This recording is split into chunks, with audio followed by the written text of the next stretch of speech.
Officer ఏంటి ఏమన్నారు? అదిలా ఇవ్వు అన్నాను. నాకేంటి మరి ఇంకోలా వినిపించింది? ఏమని?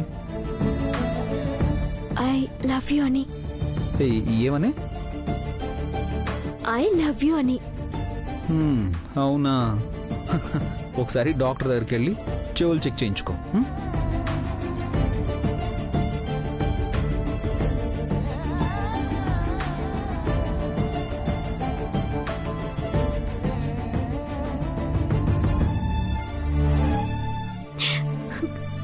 కన్నయ్య, మీ నాన్న నాకు ఐ లవ్ యూ చెప్పి మళ్ళీ నాతో ఐ లవ్ యూ అని చెప్పించుకొని వెళ్ళిపోయాడ్రా. మీ నాన్న కంత్రిరా.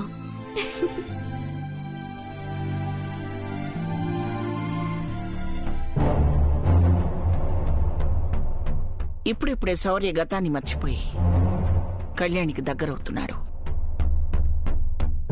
ఇలాంటప్పుడే వాళ్ల బంధం గట్టిపట్టానికి కార్యం జరిపిస్తే బాగుంటుందనిపిస్తుంది. భర్తని ప్రేమించే విధానం ఇలా ఎందులో చూసినా సంపద కంటే కళ్యాణి ఎన్నో రెట్లు ఉత్తమురాలు. నేను కళ్యాణి కోడలే కాదు, నా కొడుకుతో జరిగింది పెళ్లే కాదు అంటున్నా. ఆ కళ్యాణిని ఎంత అసహించుకుంటున్నా మళ్ళీ నా దగ్గరికే వచ్చి శౌర్య కళ్యాణిలకి కార్యం జరిపించాలని ఏ నమ్మకంతో అడిగారు? నన్ను అడిగితే అడిగారు, డైరెక్ట్ గా వెళ్లి శౌర్యని అడగలేదు. అసలే ఈ మధ్య వాడు దానివైపు తిరిగిపోతున్నాడు. కళ్యాణి గురించి నా మీదే అరుస్తున్నాడు. ఇలాంటి టైంలో వాడిని అడిగితే వెంటనే ఒప్పేసుకుంటాడేమో. అమ్మో, అలా జరిగితే ఇంకేవైనా ఉందా? పొరపాటున కార్యం జరిగి కొడుకో కూతురో పుడితే నన్నింకా లెక్క చేస్తుందా? శౌర్య చేత బీరువా తాళాలు ఇప్పించుకొని నెత్తిమీదకెక్కి పెత్తనం చేయదు. ఎట్టి పరిస్థితుల్లోనూ వీళ్ళకి కార్యం జరగకూడదు. కార్యం అనే ఆలోచన శౌర్య మనసులో ఉంటే ఆ ఆలోచననే చంపేయాలి.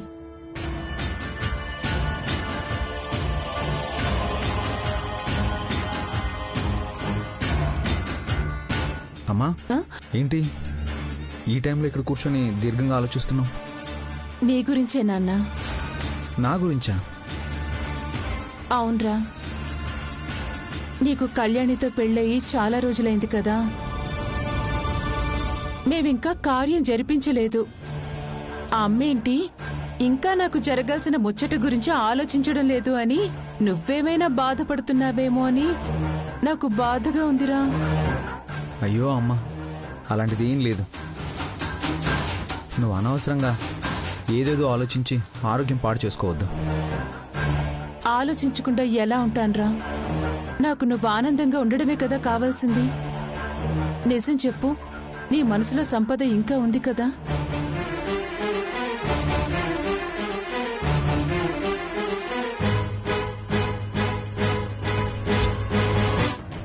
ఎందుకుండదు? ప్రాణంగా ప్రేమించావు కదా. అలాంటి సంపదని మర్చిపోయి కళ్యాణితో కలవాలంటే 1 సంవత్సరం అయినా పడుతుందిలే. అందులోనూ బాబున్నాడు కదా, వాడింకా చిన్నపిల్లవాడు. ఇలాంటి సమయంలో నువ్వు వాడి గురించి కాకుండా నీ గురించి ఎలా ఆలోచించుకుంటావు? ఒకవేళ మా అమ్మ ఆ కళ్యాణి వాళ్ళమ్మ కలిసి వచ్చి శౌర్యకి కళ్యాణికి కార్యం జరిపించాలనుకుంటున్నాము అన్నా కూడా నీకు ఇవే గుర్తొస్తాయి కదూ. ఎంతైనా నీ మనసుకైన గాయం చిన్నది కాదు కదా. ఏంట్రా మనసు లేని మీ అమ్మ మనసు గాయం అంటోంది?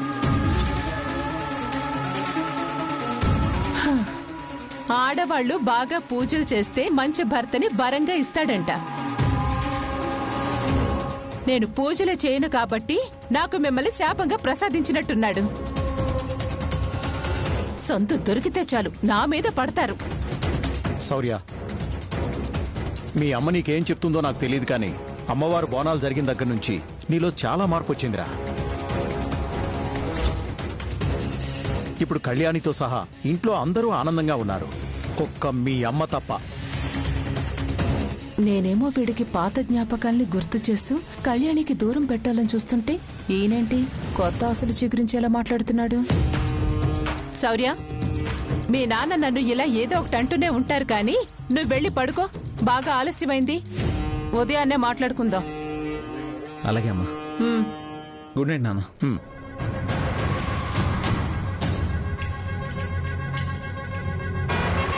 మంచిగా ఉండరా అని వాడికి మంచి చెప్తుంటే అది కూడా నీకు నచ్చదా దమయంతి? మీరు చెప్పే మంచి నాకెప్పటికీ చెడుగానే ఉంటుంది. ఇంకా తమరు దయచేయండి. ఛీ!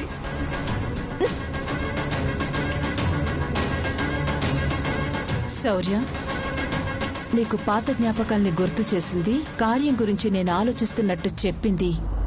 నేను నీ పక్కన లేనప్పుడు ఆ ఇంటి వాళ్ళు కార్యం గురించి అడిగితే నువ్వే కుదరదు అని చెప్తావని.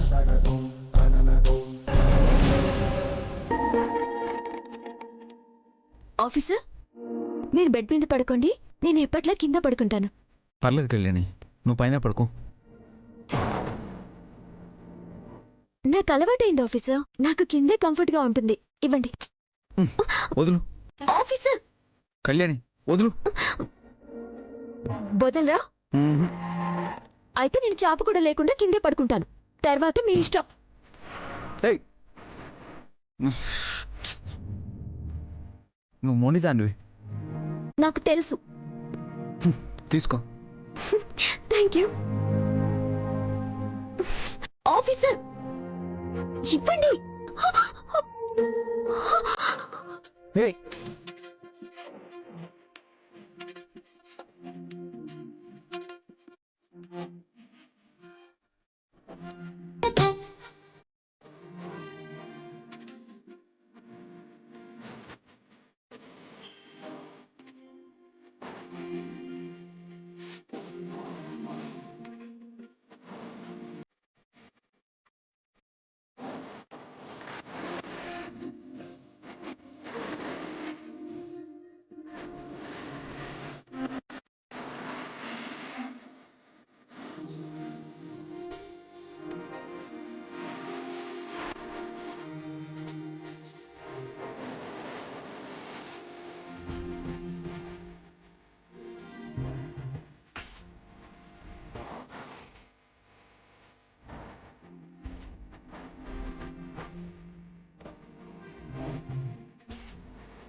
ఆఫీసర్, చేయి తీస్తారా?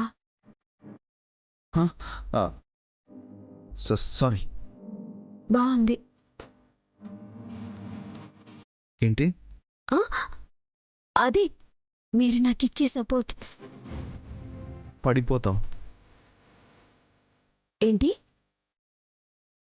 జాగ్రత్తగా చూసుకొని నడువు అంటున్నాను. పట్టుకోవడానికి మీరుంటారనే నమ్మకం నన్ను అలా నడిపిస్తుంది.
చేయాలి సార్.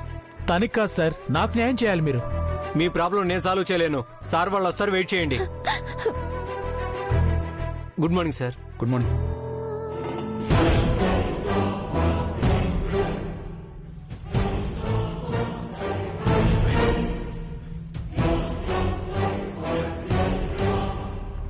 సార్ వచ్చారు, వెళ్ళి మాట్లాడండి అమ్మా. హా,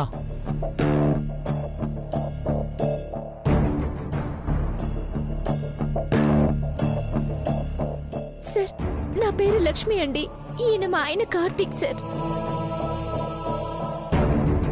మా పెళ్ళై 2 ఏళ్ళవుతుంది సార్. మాకు బాబు పుట్టాడు. ఈ మధ్య అనుమానం ఎక్కువయ్యింది. ఈ బిడ్డ నా బిడ్డ కాదు, నువ్వు వేరే ఎవరితోనో కన్నావంటున్నాడు సార్.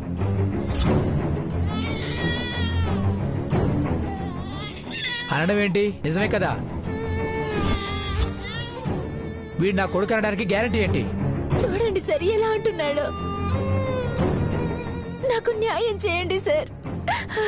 సార్, నేను చెప్పేది వినండి సార్. తను కాలేజీలో ఒకరిని లవ్ చేసింది సార్. పెళ్లిపేటల మీద నుండి వాళ్ళ పేరెంట్స్ తనని తీసుకొచ్చి జరిగిందంటే చెప్పకుండా నాతో పెళ్లి చేశారు. అయినా సరే నాకు బాధ లేదు సార్, బాగా చూసుకుంటున్నాను.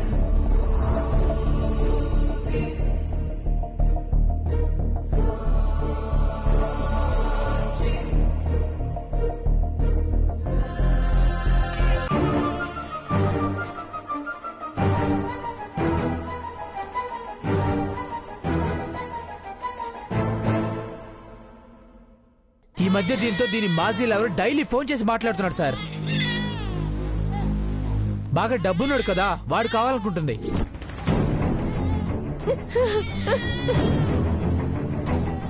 పెళ్ళైన తర్వాత నుండి అతన్ని మర్చిపోయాను సార్. అతనితో మాట్లాడటం లేదు. ఈ మధ్య అతను మళ్ళీ ఫోన్ చేస్తుంటే ఫోన్ చేయొద్దని చెప్పాను. అతని విషయం నేనే ఈయనకి చెప్పాను సార్. నిజంగా అతనితో సంబంధం ఉంటే ఈయనతో ఎందుకు చెప్తాను సార్? ఎందుకు చెప్పావంటే రేపటి రోజున నాకు నిజం తెలిస్తే ప్రాబ్లం అవుతుందని. ముందే చెప్తే నిన్ను మంచిదానివి అనుకుంటానని. ఆ తర్వాత ఎంచక్క వాడితో తిరిగినా నాకు అనుమానం రాదనే కదా. నాకు నీ మీద వాడి మీద నమ్మకం లేదు. ఖచ్చితంగా వీడిని వాడితోనే కన్నావు.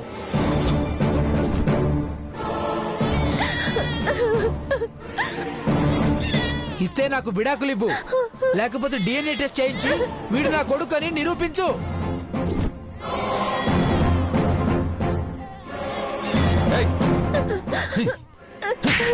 సార్ ఏంటి ఏంటి సార్, DNA టెస్ట్ కావాలా?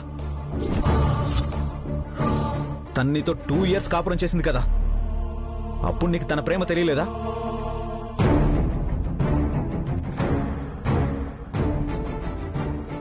ఏ రోజైనా నీ మీద ప్రేమ తక్కువ చూపించిందా? వాడు బాగా డబ్బున్నోడు అన్నావు కదా, నిజంగా వీడు వాడి బిడ్డే అయితే వాడితోనే వెళ్ళిపోయి హాయిగా ఉండేది కదా.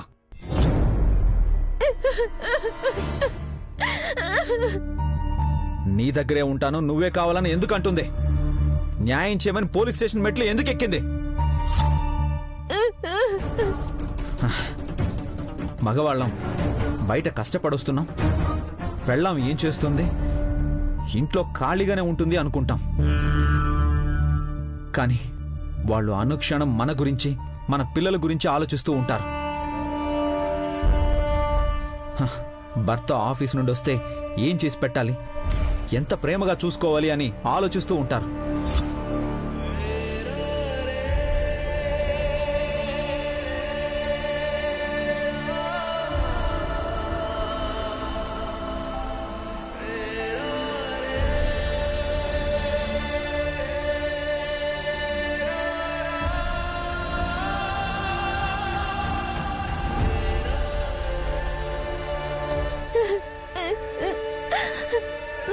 కొందరు ఆడవాళ్ళైతే భర్తలు వాళ్ళని వద్దు అనుకుని వెళ్ళిపోయినా వాళ్ళ జ్ఞాపకాలతోనే బతికేస్తుంటారు.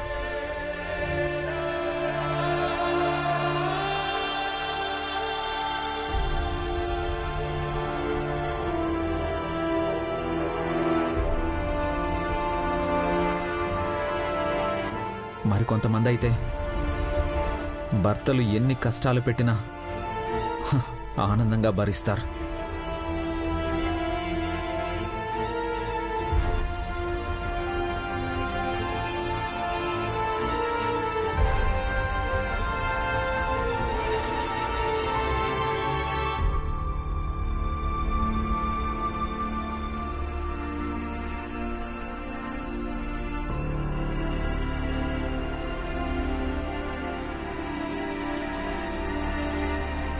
కొంతమంది తనకు పుట్టిన పిల్లలు కాకపోయినా ప్రాణంగా చూసుకుంటారు.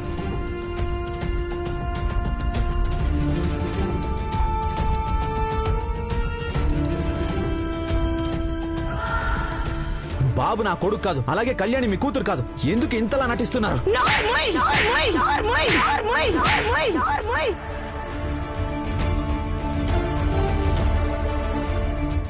కళ్యాణి నా పేగు తెంచుకొని పుట్టకపోవచ్చు, కానీ నాకు ప్రాణం కంటే ఎక్కువ.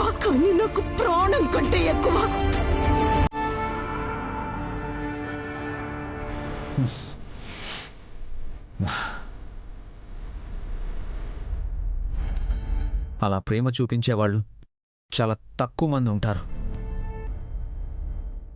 నీ భార్య అలాంటిదే. తను నీకు భార్యగా దొరకడం నీ అదృష్టం. అంటే ఆడవాళ్ళందరూ మంచోళ్ళే అంటారా? చెడ్డవాళ్ళు ఉండరా? చెడ్డవాళ్ళు కూడా ఉంటారు. పేగు తెంచుకుని పుట్టిన బిడ్డని కాదనుకుని, ప్రాణంగా చూసుకునే వాళ్ళని కాదనుకుని వెళ్ళిపోయిన వాళ్ళు ఉన్నారు. కానీ అలాంటి వాళ్ళు చాలా తక్కువ. ఎవరో ఒక్కరు తప్పు చేశారని అందరినీ నిందించడం కరెక్ట్ కాదు.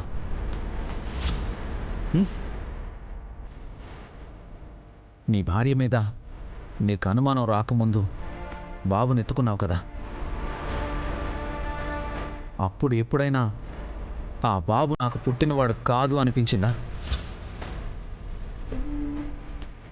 అనిపించుండదు. ఎందుకంటే వాడు నీ కొడుకని నీ కళ్ళకి ప్రూఫ్ కావాలేమో, కానీ మనసుకు అవసరం లేదు. ఎందుకు చెప్తున్నానో విను. తొందరపడి నిర్ణయం తీసుకోకు, జీవితమే నాశనం అయిపోతుంది. ఏమో సార్, ఇలాంటి నీతి మాటలు వినడానికి బానే ఉంటాయి.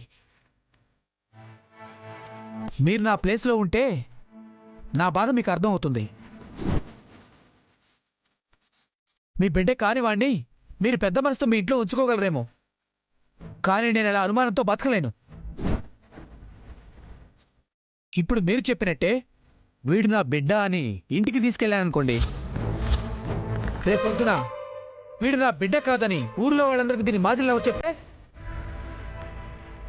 అప్పుడు ఈ ఊరి జనాలు ఈ బిడ్డ నీ బిడ్డ కాదా అని అడిగితే అప్పుడు నేను ఎలా బతకాలి?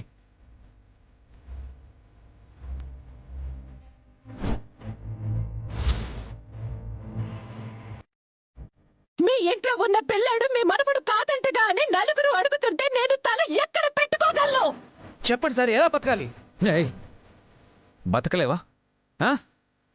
కానిస్టేబుల్ సార్, వీడి మీద కేసు ఫైల్ చేయండి. అలాగే సార్.